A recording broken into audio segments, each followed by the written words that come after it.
안녕하세요, 여러분. 사회통합 프로그램 종합평가 실전 모의고사 문제풀이 시간이 돌아왔습니다. 오늘은 사회 두 번째 문제를 풀어보도록 하겠습니다. 자, 11번. 한국의 농촌에 대한 설명으로 옳지 않은 것은 1. 고령화 현상은 농촌 지역의 대표적인 문제다. 2. 농촌 지역 특산물을 이용하여 지역 축제를 연다. 3. 혼잡 통행료 등의 새로운 제도를 시행하고 있다. 4. 1960년대에는 도시 인구보다 농촌 인구가 더 많았다. 자, 농촌에 대한 설명으로 옳지 않은 것, 틀린 거 찾는 거죠. 1번 고령화 현상은 농촌 지역의 대표적인 문제다. 고령화 현상은 그 전체 인구 중에 65세 이상 노인 인구가 많아지는 걸 말하는 거죠. 그래서 맞고요. 도시보다 농촌의 노인 인구가 증가하고 있죠. 자, 2번 농촌 지역의 특산물. 특산물은 그 지역에서 특별히 생산되는 그 상품을 말해요. 그래서 농촌 지역의 특산물을 이용하여 지역의 축제를 연다. 뭐 예를 들어 횡성에서 한우가 유명해요. 한우 축제 이런 걸 열죠. 맞고. 자, 3번 혼잡 통행료 등의 새로운 제도를 시행하고 있다. 자, 혼잡 통행료는 그쪽 길로 차량이 많이 지나가서 혼잡해요. 근데 그런 길에서 그 통행료를 받는 거죠. 그러면 그쪽 길이 아니라 다른 도로를 이용하게 되겠죠. 그래서 이거는 농촌에 대한 설명이 아니고 도시의 교통 문제를 해결하기 위해서 혼잡 통행료 제도를 시행하고 있죠. 그래서 도시 문제에 대한 이야기이기 때문에 농촌에 대한 설명으로 옳지 않은 것이죠. 그래서 답은 3번이 되겠습니다. 자, 4번 1960년대에는 도시 인구보다 농촌 인구가 더 많았다. 처음에는 농촌 인구가 더 많았는데요. 이제 점점 도시 인구가 많아지게 되고 현재에는 도시에 사는 사람이 90% 이상이 된다고 합니다. 그래서 11번의 답은 3번이 되겠습니다. 자, 12번 한국의 사회보험에 대한 설명으로 옳은 것은 1번 병원에 갈 때 국민연금으로 의료비를 지원받을 수 있다. 2번 건강보험은 회사에서 일을 하다가 다치면 보상해주는 것이다. 3번 산업재해보상보험은 정년퇴임 이후의 생활비를 지원해주는 것이다. 4번 고용보험에 가입하면 회사에서 해고된 후 일정 기간 동안 도움을 받을 수 있다. 자, 한국의 사회보험에 대한 설명으로 옳은 것, 맞는 것을 찾는 건데요. 사회보험은 건강보험, 국민연금, 고용보험, 산업재해보상보험 있죠. 자, 병원에 갈 때 1번, 병원에 갈 때 의료비를 지원받을 수 있는 것은 국민연금이 아니고 건강보험이죠. 건강보험. 건강보험이 병원에 갈 때 의료비를 지원받는 거고요. 자, 2번 건강보험은 회사에서 일을 하다가 다치면 보상해준다. 자, 이것은 건강보험이 아니고 산업재해보상보험이죠. 그래서 짧게 우리가 산재보험이라고 말해요. 그래서 산업재해보상보험이 회사에서 일하다가 다치면 보상해주는 거고요. 자, 정년퇴임은 이제 60세 이상 되어서 회사에서 일을 다 했어요. 이제 회사에 다니지 않아요. 자, 60세 이상 되면 은퇴한다고 하죠. 정년퇴임을 해요. 같은 표현, 은퇴.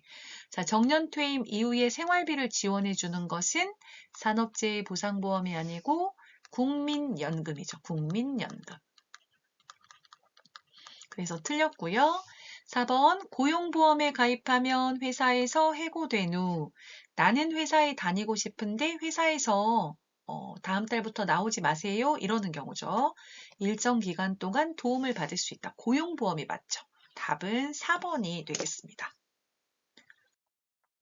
고용보험을 통해서 실업급여를 받을 수가 있어요. 그래서 다시 직장을 구할 때까지 생활비에 도움을 받을 수 있죠. 실업급여를 받을 수 있어요. 고용보험이 맞습니다.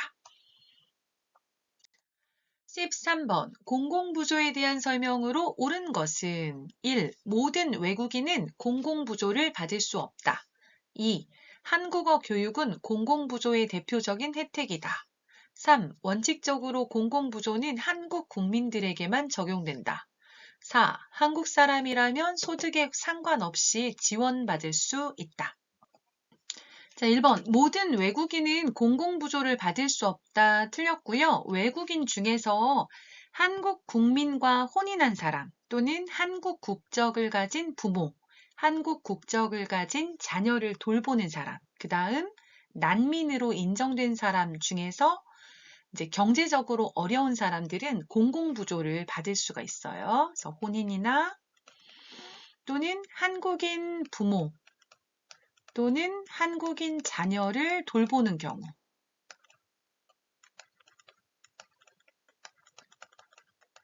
그 다음 난민으로 인정받은 사람, 이 경우에는 공공부조를 받을 수 있다.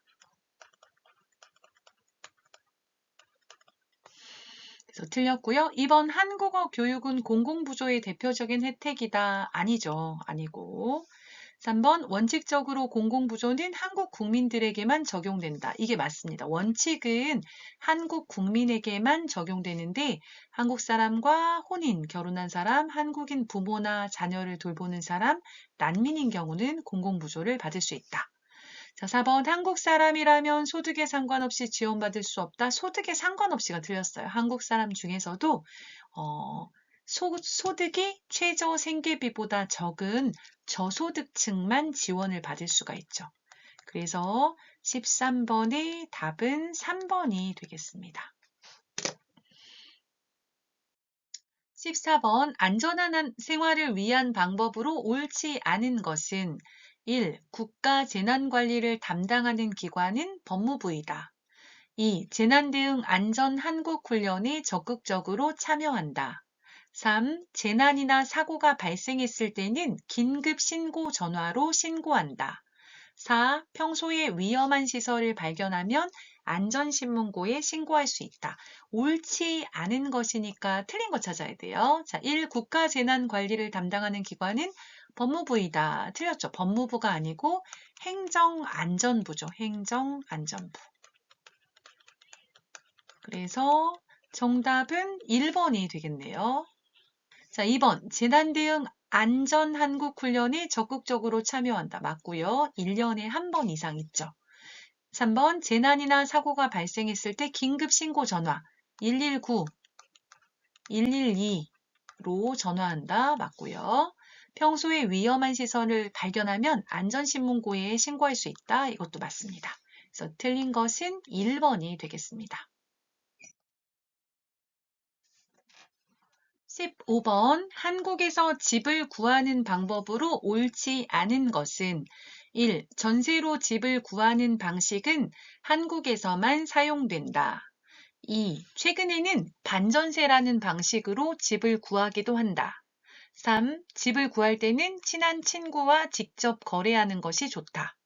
4. 보증금을 안전하게 돌려받기 위해서 확정일자를 받는 것이 좋다. 집을 구할 때 옳지 않은 것이죠. 자, 전세로 집을 구하는 방식은 한국에서만 사용한다. 전세는 그렇고요. 한국에서만 있는 방법이고요. 최근에는 반전세라는 방식으로 집을 구하기도 한다. 전세와 월세를 합친 방식이죠. 그래서 보증금이 클 때 반절은 전세 보증금처럼 내고 나머지를 월세로 내는 거예요. 맞고요. 자, 집을 구할 때는 친한 친구와 직접 거래하는 것이 좋다? 이렇게 하면 안 되죠. 집주인을 통해서 해야 돼요. 답은 틀린 거 3번. 4번. 보증금을 안전하게 돌려받기 위해서는 확정일자를 받는 것이 좋다. 맞아요.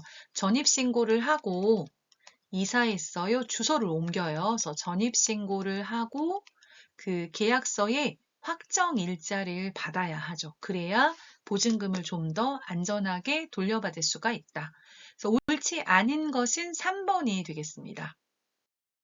자, 16번. 한국에서 사용되는 통신수단에 대한 내용으로 옳은 것은 1. 퀵 서비스는 택배보다 저렴하게 사용할 수 있다. 2. 한국에서 유선 전화는 더 이상 사용하지 않게 되었다. 3. 택배회사나 편의점을 통해 택배 서비스를 이용할 수 있다. 4. 스마트폰은 도시를 중심으로 보급되어 사용하는 데 제한이 있다. 자, 한국에서 사용되는 통신수단에 대한 내용으로 옳은 것이에요. 맞는 것. 자, 퀵 서비스는 빠르게 배달을 해주는 거예요. 그래서 택배보다 저렴하지 않고 비싸죠. 비싸다. 빠른 대신에 비싸죠. 자, 이번 한국에서 유선전화는 더 이상 사용하지 않게 되었다. 아니요, 사무실에서 사용하고 있어요. 회사 사무실에서 유선전화를 쓰고 있고요. 3번, 택배회사나 편의점을 통해 택배 서비스를 이용할 수 있다. 맞죠? 택배회사에서도 하고 편의점에서도 하고. 자, 스마트폰은 도시를 중심으로 보급되어 사용하는데 제한이 있다. 그렇지 않죠. 시골에서도 스마트폰을 사용하는데 불편함이 없죠. 그래서 옳은 것은 3번이 되겠습니다. 자, 17번 한국의 의료기관의 종류와 이용 방법으로 옳은 것은 1. 보건소는 국가가 운영하는 공공보건기관이다. 2. 병이 심하지 않은 경우에는 우선 종합병원에 간다. 3. 갑자기 크게 다쳤을 때는 빨리 택시를 타고 병원에 간다. 4. 한의원과 한방병원을 이용할 때는 진료 의뢰서가 필요하다. 자, 한국의 의료기관, 병원과 관련된 거죠. 의료기관의 종류와 이용 방법으로 옳은 것이에요. 자, 보건소는 국가가 운영하는 공공보건기관이다. 이게 맞죠. 국가에서 구마다, 시마다 운영하고 있어요. 자, 2번. 병이 심하지 않을 경우에 우선 종합병원에 간다. 종합병원은 3차 병원이에요. 일단 심하지 않을 때는 여러분 동네에 있는 내과, 소아과 이런 병원들이 있어요. 그곳에 가요. 동네 의원에 가죠. 자, 3번 갑자기 크게 다쳤을 때는 빨리 택시를 타고 병원에 간다. 택시가 아니라 119로 전화해서 앰뷸런스, 응급차를 타고 가는 게 더 빠르죠. 4. 한의원과 한방병원을 이용할 때는 진료 의뢰서가 필요하다. 진료 의뢰서는 어디에 갈 때 쓰냐면 종합병원에 갈 때 사용하는 거예요. 동네 의원이나 보건소에서 진료해보고 더 진료를 자세히 받아야 된다 하면 종합병원으로 가는데 종합병원에 갈 때 진료 의뢰서를 가지고 가면 되죠. 그래서 한의원, 한방병원이 아니고 종합병원에 갈 때죠. 그래서 17번의 답은 1번이 되겠습니다.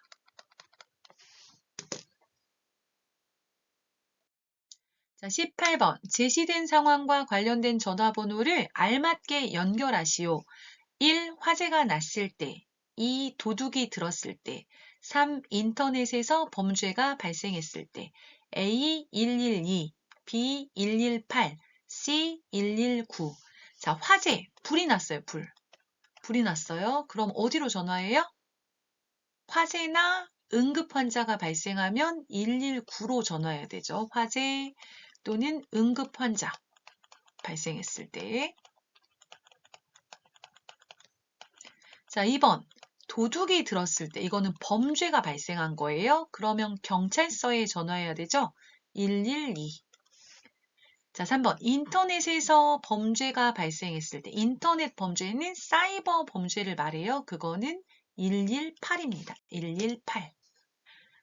자, 그 다음 19번 가볼까요?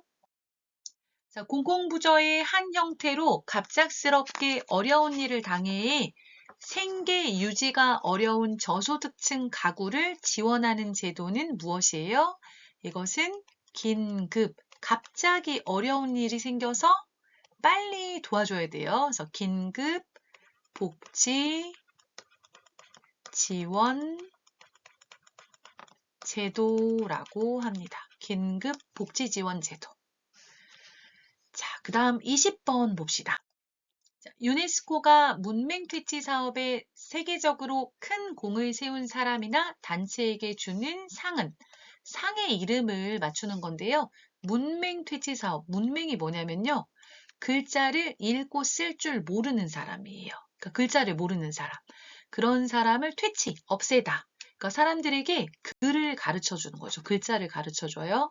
이런 사업에 세계적으로 큰 공을 세운 사람 또는 단체에 주는 상을 뭐라고 해요? 세종대왕상이라고 합니다. 세종대왕상. 자, 오늘은 이렇게 이제 사회 두 번째 문제풀이를 해보았습니다. 여러분 종합평가 준비에 도움이 되었다면 좋아요와 구독 눌러주시고요. 다음에 또 다음 문제를 준비해서 여러분을 찾아뵙도록 하겠습니다. 끝까지 들어주셔서 감사합니다.